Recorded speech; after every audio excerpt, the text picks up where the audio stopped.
Welcome back to The Breakdown with me, NLW. It's a daily podcast on macro, Bitcoin, and the big picture power shifts remaking our world. What's going on, guys? It is Friday, June 14th, and that means it's time for the Friday Five.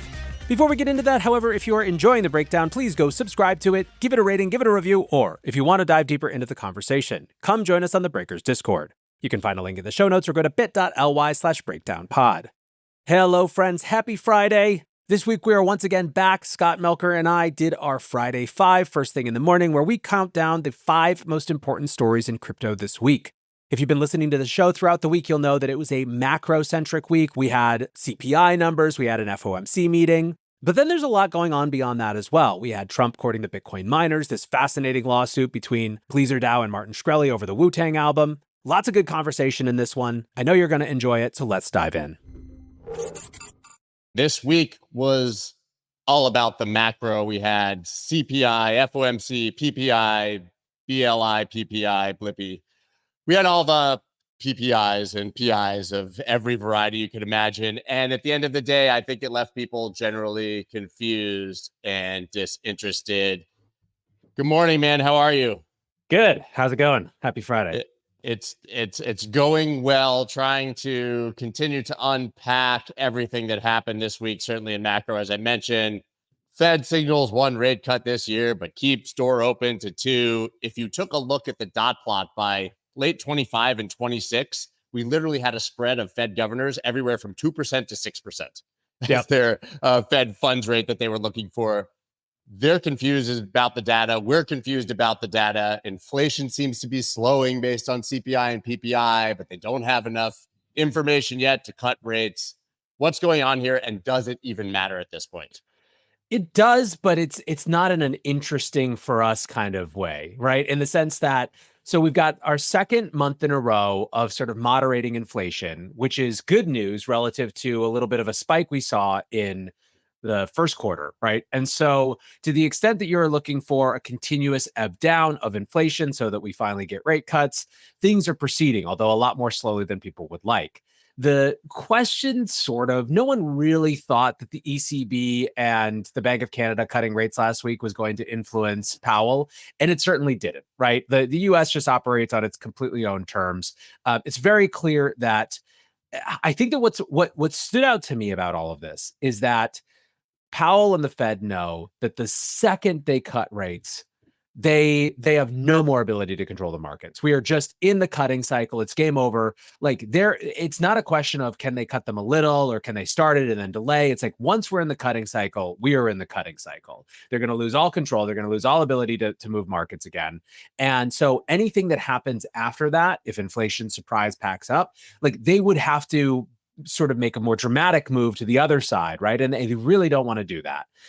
It's clear that Powell thinks that in the span of history, having to wait a few more months doesn't matter, right? It's very clear to him that that he believes that it does not matter. He even said so. It's said something to the effect of, we thought there were going to be rate cuts this year. They might be next year instead, whatever, basically. Unfortunately, I think that as much as markets don't like that, it's, he's probably not that far off. The one interesting thing to me that if you really want to get deep on the tea leaves is when asked about what an appropriate sort of rate of PCE inflation would be to begin cutting, the number he gave was around 2.7. Well, that's where we are. That's where we've been for the last couple months. And obviously we're not cutting yet. So it kind of seems like what Powell is saying is that we're at the right level. We just have to be convinced that it's really at this level before we start cutting. So I think that the long-awaited cuts are coming soon. It's very unlikely, I think, that it's July. Most people are pegging it for sometime in the fall. But it was a lot of what was expected, but it's certainly a lot better than it could be given, everything happening out there. So sort of a nothing burger of an event, but an important way marker nonetheless. Yeah, what strikes me is that last month we were talking about inflation heating up based on similar numbers, and now it's cooling, which gives me very little confidence that next month we won't just see a complete flip. And what also strikes me is how consistent Powell has been. he literally hasn't changed his tune really in a meeting, I would say, since December, when he sort of, alluded to a pivot kind of for the first time. But the pundits and the analysts, ourselves included, we still just dive into everything he says, how he says it, whether he coughs to the left or sneezes to the right. And really, he just keeps saying the exact same thing. Yeah. The other thing that's worth noting, I think, is when you look at the data. So one of the big questions is why, if things are going okay from a sort of an overall perspective, do people feel like this economy sucks so bad, right? This is the really interesting question. It's a political question, certainly. It's likely to doom the Democrats at this stage based on what it looks like, right? The contrast between how the economy is technically doing and how it feels like it's doing. Well, I do think there's something of an answer in some of these numbers, because if you look at what is moderating from an inflation perspective, it's more in things that are not luxury items, but are discretionary items, right? It's electronics, it's clothing, it's things that people don't have to buy for the sake of living, right? And so if the place that inflation is moderating is in places where you might have already cut expenses anyways, it would make sense that that's not going to really resonate too deeply with your actual lived experience. Auto insurance is still incredibly high. Shelter is still high, although that's the most lagging of all the indicators.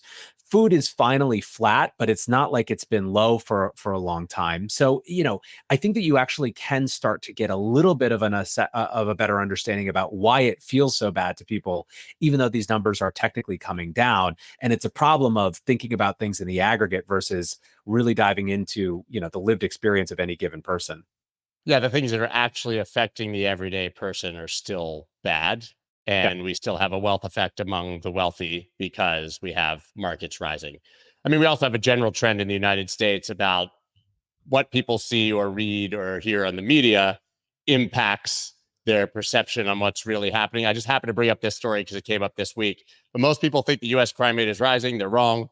Almost 80% of Americans and 92% of Republicans think crime has gone up. It actually fell in 2023. An expert blames a familiar culprit for the mistaken impression. Of course, that's viral videos and news, right? So I think in this world of social media and 24/7 breaking news, the public is not getting a true perception of what's actually happening. The country's gotten safer, like it's a symptom of the same thing. Although I think in this case, objectively, people are worse off if their bills are more expensive and their food is more expensive. No, but I do think it's an important point, and this is certainly something that's going to be hyper accentuated in an election year, right? In any presidential election year, there's always someone who has an incentive to say that things are trash, right? And it's not a question of parties; it's just a question of who's in power versus who's trying to get in power. Like you can't get elected by saying, you know what, actually everything under the other guy for the last 4 years has been pretty good. Like you got to really hone in on what sucks, So I do think that that's probably adding to the overall feel as well. Speaking of elections and politics, which are my favorite topics to get the comments going, we obviously have a situation like you just described, which is that we know that things are objectively pretty bad for the crypto industry under the current administration. And we have the other guy taking advantage of that. We can talk to death whether we think it's genuine or whether it's pandering for votes. I don't think it really matters at this point. But here we go. Donald Trump says he wants all remaining Bitcoin to be made in USA. As we know, he met with a number of miners. He met with David Bailey from Bitcoin Magazine and is even sending off, I don't know what we call them on Truth. What do you call it on Truth Social? Is it a tweet? Is it an X? Is it a truth? Is it truth bomb? I don't know. I think he fired off a truth bomb. Vote for Trump, Bitcoin mining, maybe our last line of defense against the CBDC. Biden's hatred of Bitcoin only helps China, Russia, and the radical communist left. We want all the remaining Bitcoin to be made in the USA. It will help us be energy dominant. One thing we can say is that he's all in at this point. Yeah, I mean, absolutely. So first of all, how has no one made the Bitcoin magazine joke yet? Like, I feel like that's got to be a rebranding that's happening.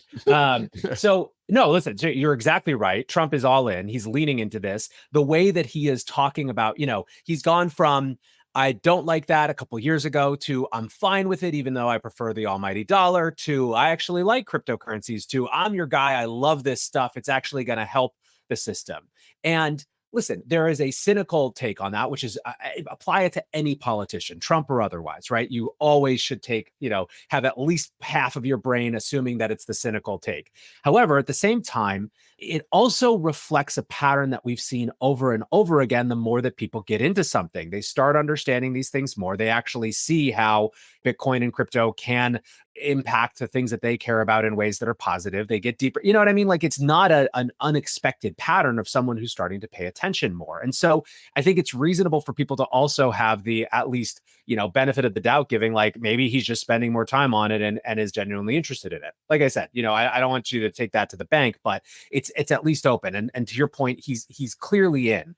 I think the fact that he's now going in on specific subsectors, that he's figuring out how this connects to energy policy and other things like that. Like, it's clear that he is not content to just have sort of made the point and moved on to the next thing. Like, this is really a bet that's being made here now. Perhaps because it's been resonating, perhaps because it's driving sort of mainstream media nuts, and they're feeding into it. But whatever is happening, he's made a decision and a calculation that this is a winning issue for him, and it's certainly continuing to drive a wedge in the partisanship of the industry. It's going to be interesting over the next 5 or 6 months to see how the Biden administration, White House, Elizabeth Warren, I would say in particular, react to this sort of deepening with the industry of Donald Trump. They can either obviously soften, which I think with their rhetoric, they've softened the Biden campaign, say that it will take potentially cryptocurrency donations via Coinbase. Their own SEC is suing Coinbase, obviously. I think we all understand the irony and insanity of that. But when we start going down the Bitcoin mining path and anti-CBDC and energy, that really is going to touch some hot buttons with narratives that we've seen in the past against the industry. Are we going to see pushback saying that Bitcoin is boiling the oceans and uses more electricity than the country of Argentina from the other side? Or are they going to give some way here and start to at least become less antagonistic? The further he goes, the more pressure, I would say, is on the other side to either react in the opposite or just slow the rhetoric so they don't lose votes. I think one of the hard things for, there are still plenty of progressives out there who are trying their best to not let this become a fully partisan issue, including a lot of Democrats in Congress. But man, the Bitcoin mining wedge is even harder for people to not draw the comparison, right? The last thing we heard out of the White House about Bitcoin mining was a 30% tax on energy used for it. It could not be more, different than this rhetoric. So it's a rough time to be a progressive or a liberal in crypto. But the flip side is it's sort of a potentially a night is darkest before the dawn kind of moment, where it's also surfacing every ounce of interest in crypto from that side to rally, to try to distinguish themselves, to try to move, to try to reclaim progressive narratives around it. So I think in the long run, it's actually going to be a good thing for even the sort of progressive take on crypto and Bitcoin. It's just going to be painful for a minute here. Objectively, we are in an exponentially better place than my best case scenario would have been looking at this a year ago. Yep.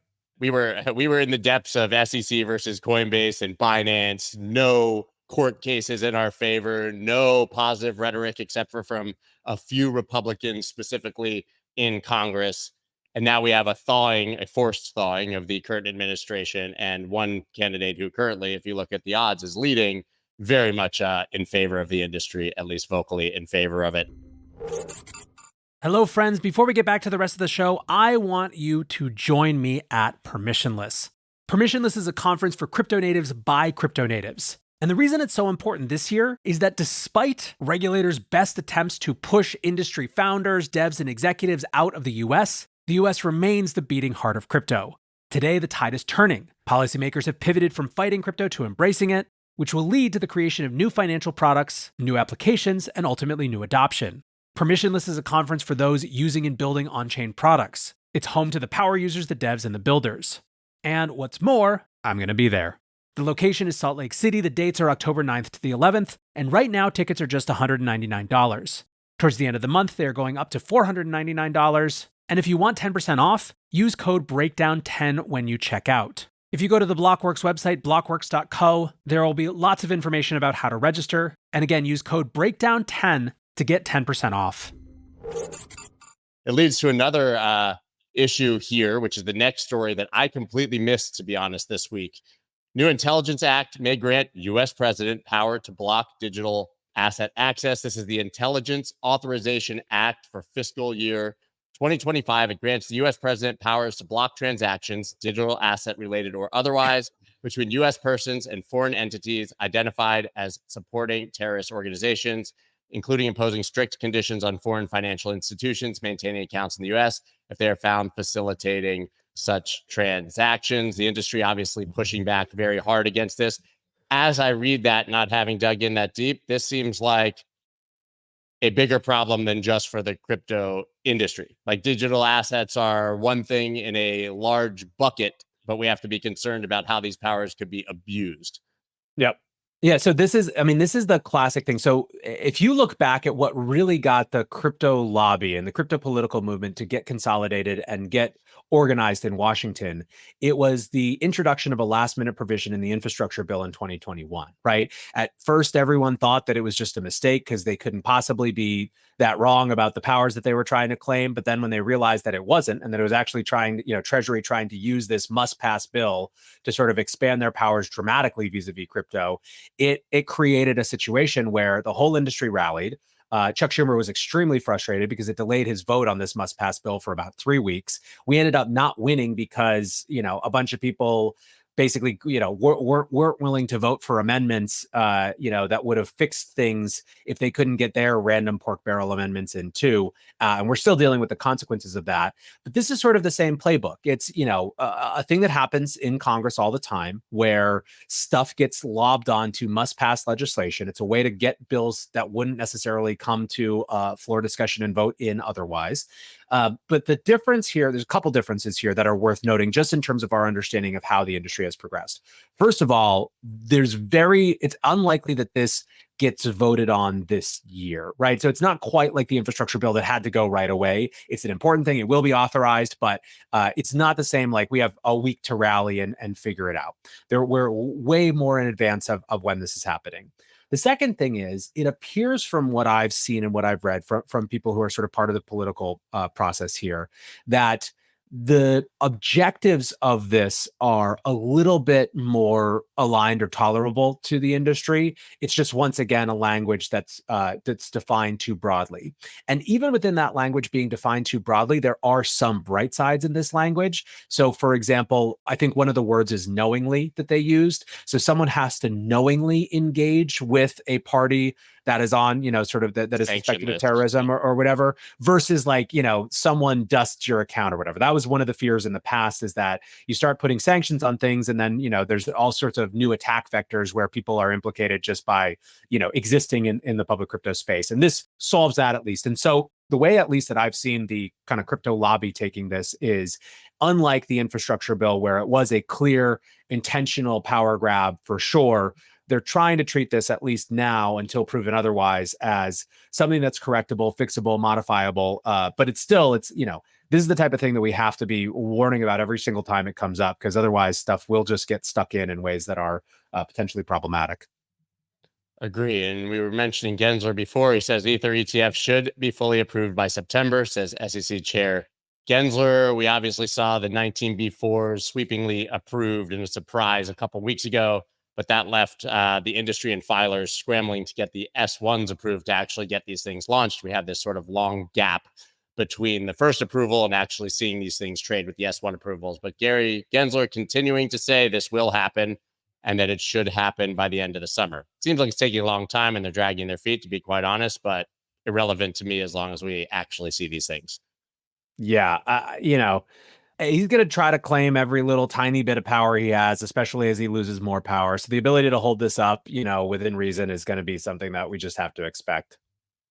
Yeah, I absolutely agree. We've got a couple sort of honorable mention stories here at the end. This one definitely worth bringing up. U.S. judge signs off on $4.5 billion Terraform Do Kwon settlement with SEC. The settlement bans Kwon and Terraform Labs from buying and selling crypto asset securities while agreeing to pay $4.5 billion in disgorgement, prejudgment interest, and civil penalties. I have so many questions here.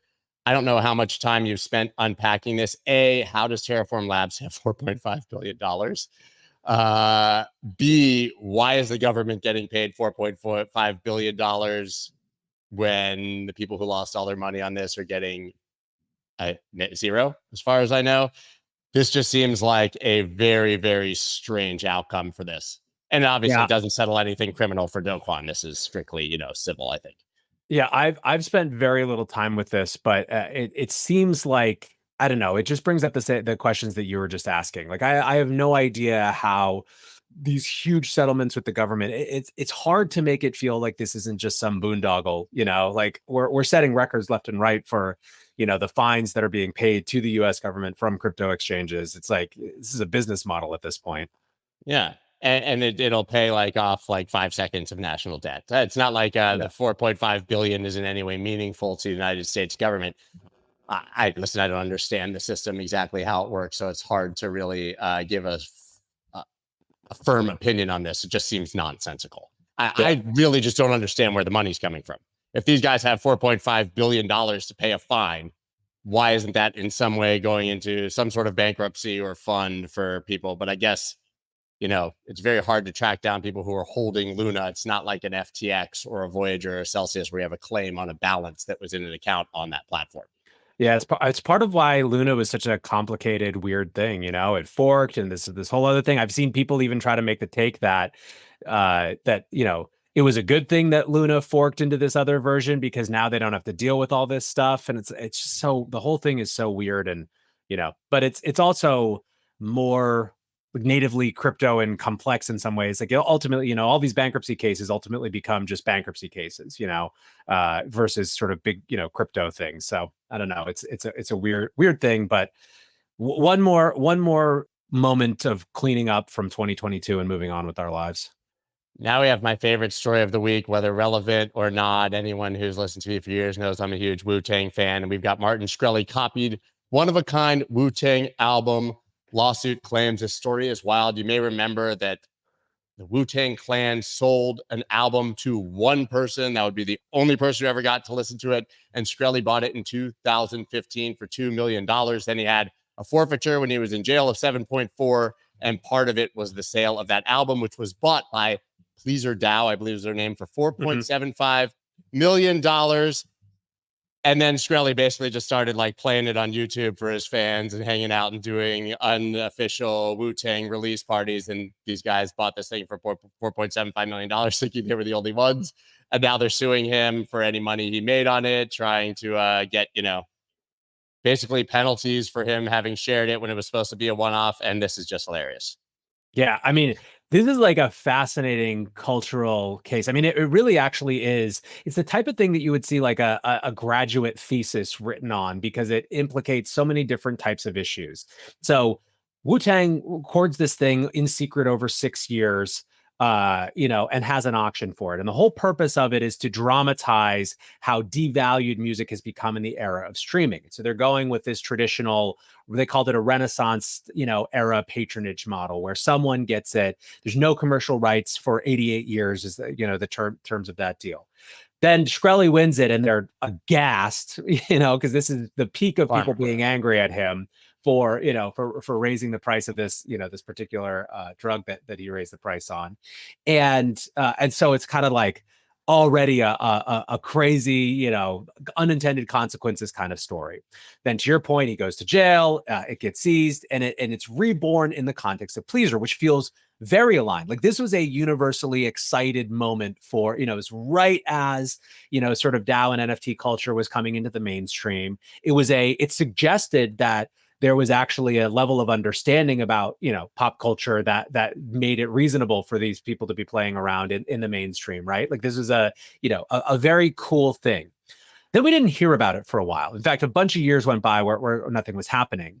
It appears we don't really have a ton of information, but if you look at the actual suit itself, it appears that Pleaser has been trying to actually work out how to commercialize it.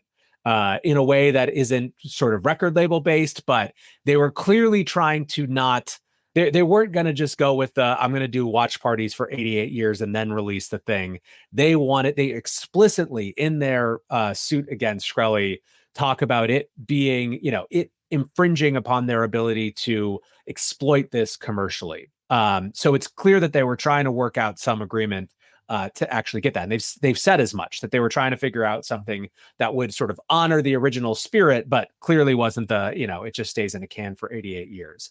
Shkreli's whole take on this has basically been a double middle finger fist pump. Like, and unfortunately for Pleaser, it seems like a lot of the crypto legal core is also highly skeptical of how the sort of disgorgement provisions apply a couple years later, and yada yada yada.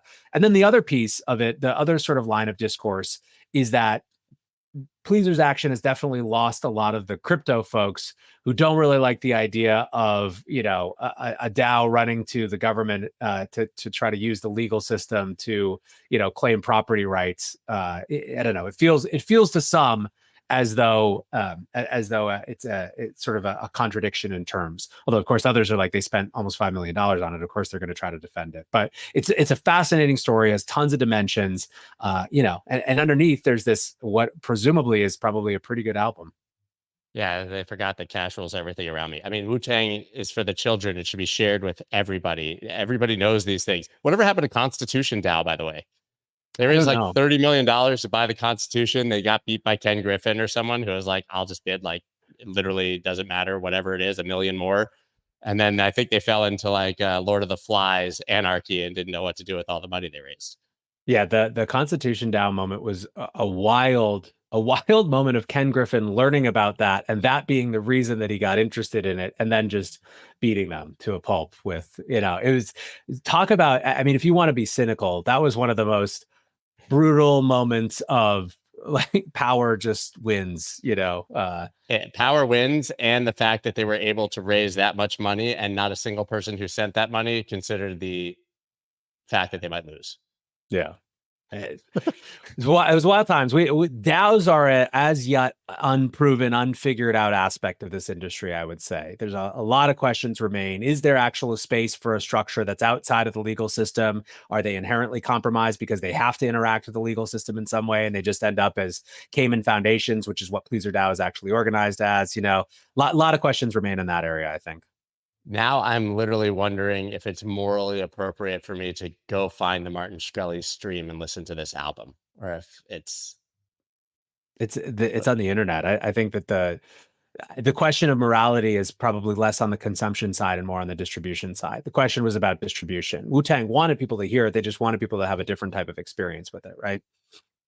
You've now made my day. I know exactly what I'm going to be doing for the next 45 minutes before I start Twitter Spaces. He said it's in his Discord all the time, so I'm going to find it. All right, guys, that's it. We got the breakdown. Obviously, every day from NLW, you guys should absolutely be listening to that. And it's amazing now you're rolling with Blockworks and doing it with them. I absolutely love it. And you can obviously check out all his channels and his Twitter. And we will be back next Friday. We're on a roll here. I think we might make it 3 weeks in a row. You're going to be here next week? Yes, sir. I am. All right, we got it. See you guys next week for the Friday Five. Thanks, everyone. Later, guys.